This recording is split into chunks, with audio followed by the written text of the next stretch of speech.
இன்றைக்கு ஆளுநரை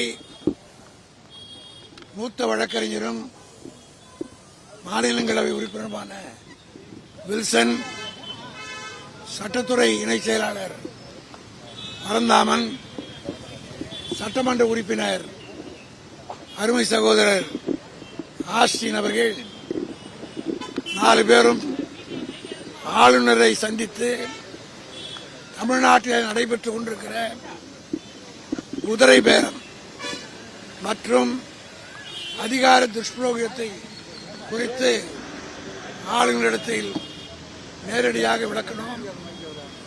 1ஆம் தேதி அன்றே அரசுக்கும் தொடர்பில்லாத 2 பேர், ஜான் ஆரோக்கியசாமி, விஷ்ணு ரெட்டி ஆகிய 2 பேர் அமைச்சர்களை விட அதிகாரம் பெற்றவர்களாக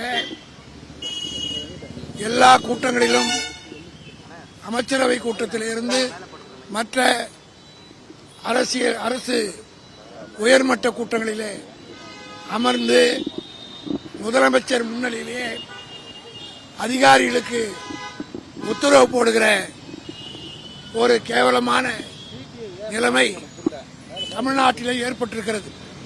இது குறித்து ஏற்கனவே ஆளுநருக்கு 1ஆம் தேதி மனு கொடுத்தோம். அவர் அன்றைக்கு ஊரிலே இல்லாத காரணத்தினால் இன்றைக்கு அதை வலியுறுத்தி சொன்னோம். ஆளுநர் அதை மிகவும் கூர்மையாக கேட்டுக்கொண்டார். அதோடு மட்டுமல்ல, அவர் சொன்ன ஒரு வாசகம் எங்களுக்கெல்லாம் மிக மிக மகிழ்ச்சியாக இருந்தது. அந்த 2 பேர் அமைச்சரவை கூட்டத்தில் மற்றதில் கலந்து கொள்வதற்கு என்ன அதிகாரம் இருக்கிறது என்று நாங்கள் கேட்டபோது அவர் சிரித்துக் கொண்டே சொன்னார், அப்படி அவர்கள் அவசியமாக அந்த கூட்டங்களில் கலந்து கொள்ளணும்னா அவங்க 2 பேரும் அமைச்சராக்கி இருக்க வேண்டியதானே முதலமைச்சர் என்று அவராகவே சொன்னார். ஆகவே இது குறித்து அவர் உரிய நடவடிக்கை எடுப்பார் என்கிற நம்பிக்கை எங்களுக்கு இருக்கிறது. ஏன்னா இதுவே அவருடைய சஜஷனாக வந்தது போது பார்க்கிற போது இது தவறு என்பதை மறைமுகமாக ஒத்துக்கொள்கிறார். இந்த ஆட்சியில் நடைபெறுவது தவறானதுதான் என்பதை ஆளுநரே ஒப்புக்கொள்கிற அளவுக்கு அவருடைய பேச்சு அமைந்திருந்தது. அதே போல குதிரை பேரத்தினுடைய உச்சமாக நேற்றைய தினம் அவதூறு வழக்கிலே அனிதா ராதாகிருஷ்ணன் கைது செய்யப்பட்டார். நீங்கள் எல்லாம் அனுபவசாலிகள், பத்திரிகை ஊடகங்களுக்கெல்லாம் பல வழக்குகளை நீங்கள் பார்த்திருப்பீர்கள். இதுவரையிலே அவதூறு வழக்கில் கைது செய்வதே கிடையாது. நான் நேற்றே கூட சொன்னேன், கடந்த கால ஆட்சியிலே என் மீதே 16 கேஸ் இருந்தது, தளபதி மீது 40 வழக்கு இருந்தது. இங்க இருக்கிற வில்சனை போன்றவர்கள் எல்லாம் அன்றைக்கு அந்த வழக்கிலே ஆஜரானார்கள். ஆனால் நாங்கள் கைது செய்யப்படவில்லை. இப்பொழுது நேற்றைக்கு அவர் 7 முறை சட்டமன்ற உறுப்பினராக இருந்த, 2 முறை அமைச்சராக இருந்த அனிதா ராதாகிருஷ்ணனை கைது செய்து டெஃபமேஷன் கேஸில் போலீஸ் கஸ்டடியை எடுக்க மாட்டாங்க. இன்வெஸ்டிகேஷனுக்கே தேவை கிடையாது. காரணம் பேசுறது பத்திரிகையில் வந்திருக்கும், அந்த ப்ரூஃபை வச்சு ப்ரூவ் பண்ணிட்டு போவாங்க. இதுதான் வழக்கமான நடவடிக்கை. ஆனால் அவரை கொண்டு போய் 5 மணி நேரம் திருச்செந்தூரில் கைது செய்து தூத்துக்குடிக்கு கொண்டு போய் உட்கார வைத்து 5 மணி நேரம் போலீஸ் அதிகாரிகள் அவரை துன்புறுத்தி, ஏன் சார் இந்த கஷ்டம்லாம் உங்களுக்கு, பேசாம டிவிக்கு வந்து சென்றிங்களா எல்லாம் சரியாயிடும் சொல்லி அவரை பயமுறுத்தி டிவிகேவில் சேர்க்குவதற்கு அவரை வற்புறுத்தியிருக்கிறார்கள் என்பது தெள்ள தெளிவாக அவரே நேற்றைய தினம் பத்திரிகையாளருக்கும் ஊடகங்களுக்கும் சொல்லியிருக்கிறார். அதேபோல திமுகவினுடைய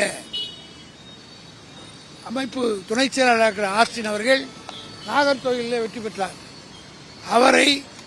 அவரும் ஏற்கனவே ராஜ்யசபா எம்பியாக இருந்தவர், 2 முறை சட்டமன்ற உறுப்பினராக இருந்து 3வது முறையாக தேர்ந்தெடுக்கப்பட்டிருக்கிறார். அவரை இன்ஃப்ளூயன்ஸ் பண்ணி, இவ்வளவு அனுபவம் உள்ளவங்களுக்கு எந்த மந்திரி போர்ட்போலியோ கேட்குறீங்களோ அதை கொடுப்பதற்கு நாங்கள் தயாராக இருக்கிறோம், எங்களுடைய கட்சிக்கு வாருங்கள், ராஜினாமா செய்துவிட்டு நில்லுங்கள், விஜயே வந்து உங்களுக்கு பிரச்சாரம் செய்து நீங்கள் என்ன இலாக்காவை கேட்குறீங்களோ அந்த இலாக்காவை கேட்டு கொடுக்குறோம்னு ஆஃபர் பண்ணாங்களா இல்லையா என்பதை யோக்கியமாக நாணயமாக அவர்கள் இதை மறுக்க வேண்டும். ஆதாரத்தோடு நாங்கள் இருக்கிறோம். அதே போல சீனிவாசன் வேப்பநாள்ளி தொகுதி, ஓசூருக்கு பக்கத்தில் இருக்கிற தொகுதி, அவர் இளைஞர் சார் புதுசாக இப்போ தான் வெற்றி பெற்றிருக்கார். அவரை போய் நீங்கள் வந்துட்டுனா நீ இளைஞராக இருக்கிற, இந்த தொகுதியில் வெற்றி பெற்றிருக்கிறா, நீ ஒரே எம்எல்ஏ தான் திமுக சார்பில் ஜெயிச்சிருக்கிற, நீயும் இங்கே வந்து சேர்ந்துட்டுனா திமுகவை ஒன்றுமே இல்லைன்னு ஆக்கிடலாம், 50 கோடி ரூபாய் தரோம், உனக்கு நீ என்ன வாரியம் கேட்குறியோ எதை கூட கேட்குறியோ நாங்கள் தருவோம்னு ஆஃபர் பண்ணியிருக்கார். அதையும் கம்ப்ளைண்ட்டில் யார் யார் பேசுனாங்கன்றதெல்லாம் கொடுத்துருக்குறோம். இப்போ நான் காரில் வரும்போது கேள்விப்பட்ட செய்தி என்னன்னா, விஜயபாஸ்கர் நேற்று தான் சேர்ந்தார். அவர் ஓஎஸ் மணியன்கிட்ட பேசியிருக்காராம். ஓஎஸ் மணியனே சொல்கிறார், இங்கே வந்துட்டீங்களா உங்களுக்கு மந்திரி பதவி கொடுங்க. ஆக ஆள் பிடிப்பதற்காகவே இன்றைக்கு இந்த ஆட்சி நடந்து கொண்டிருக்கிற ஒழிய ஆக்கப்பூர்வமான பணிகள் எதுவும் நடைபெறவில்லை என்பதை தெளிவாக ஆளுநரிடத்தில் சொல்லியிருக்கிறோம். ஆளுநர் என்ன, அவர் தான் வந்து is the custodian of the state, இந்த மாநிலத்துடைய பொறுப்பாளர் அவர் என்கிற முறையில் அவரிடத்தில் அது மட்டுமல்ல சட்டமன்றம் என்றது அவருடைய கண்ட்ரோலில் இருக்கிறது தான். இதையெல்லாம் எடுத்து சொன்னோம், காது கொடுத்து கேட்டார்.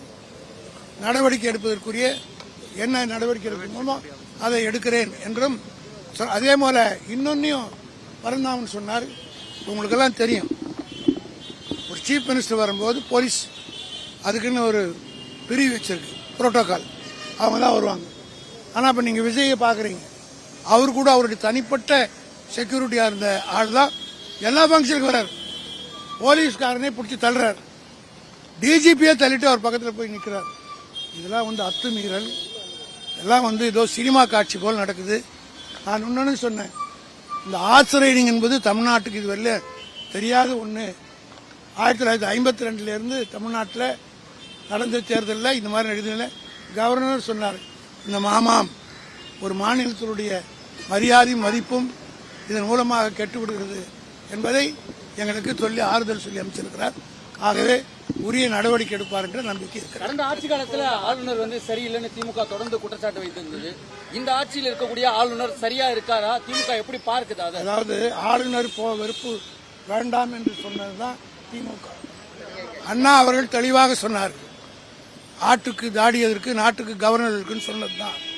இன்னி வரையில் அது எங்களுக்கு அழுத்தமான நம்பிக்கை இருக்கு.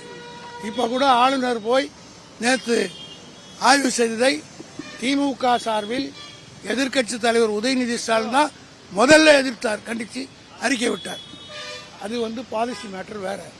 ஆனால் சட்ட ரீதியான நடவடிக்கை எடுக்க வேண்டும் என்றால் நீதிமன்றத்துக்கு செல்லும் போது சில ப்ரொசீஜர் இருக்கிறது.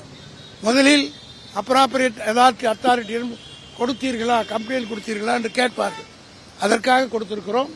இவர் எடுக்காவிட்டால் சட்டப்பூர்வமாக அதுதான் கண்டிச்சுமே. அதுதான் சொன்ன முதலே கண்டிச்சு நாங்க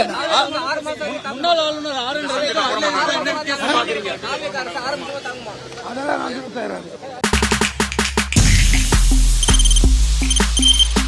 தவிர்க்க முடியாத தம்ப்நெயில்ஸ், கலக்கலான கண்டென்ட்ஸ், சினிமாவும் சீரியஸ் பிரச்சனைகளும், பல வருடங்கள் இடைவெளிக்கு பிறகு இந்த படத்துல ஒரு கலகலப்பும் கைகலப்பும்,